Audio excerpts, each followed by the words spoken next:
नस्ल ही आगे नहीं बढ़ेगी।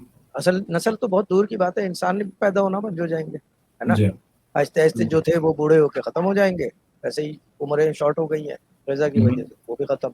नाउ दी जी अदर थिंग इज कि अगर आदमी बोले कि जी हमारे बगैर नहीं हो सकता, हम्म, ये काम जो है पैदा करने का मर्द के बगैर नहीं हो सकता, इसकी जी भी मिसाल है हिस्ट्री में और कुरान में हम्म, मौजूद है, जैसे the hmm, Bible as well, जी बीबी बेशक मरियम, है, है ना, बेशक है, हजरत ईसा। बेशक है।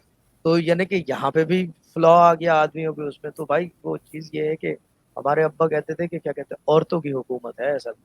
हम्म, हमारे अब्बा कहते थे असल में औरतों की हुकूमत है, मर्द सिर्फ वैसे ही जो है ना वो क्या कहते हैं, चंगेज खान, हलाकू खान और तमंगर खान बना फिरता है, यानी कि मस्कुलर और ये वो, लेकिन हुकूमत जो है सही मानों में औरतों की है, क्योंकि उनमें वो सलाहियत है, वो जी खूबी है, and it's proven through all the holy books कि क्या हम्म, कहते हैं, it can be done without a man as well, and it is happened. So then hmm, that's why I say कि the women overpower everyone.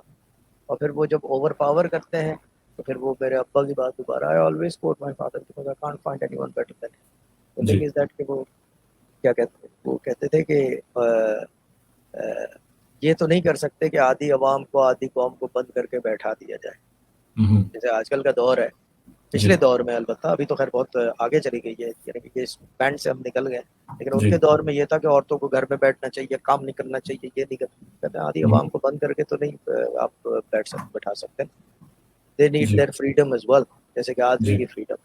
तो ये जी ये यानी कि, और वैसे भी जो है मैं एक सच्ची बात बताऊं, my father was liberal, very open hmm, minded, and I am the hmm, same. I say every human being, I don't say woman or man, every human being should have opportunity to do whatever they feel like. मेरा आजकल के दौर में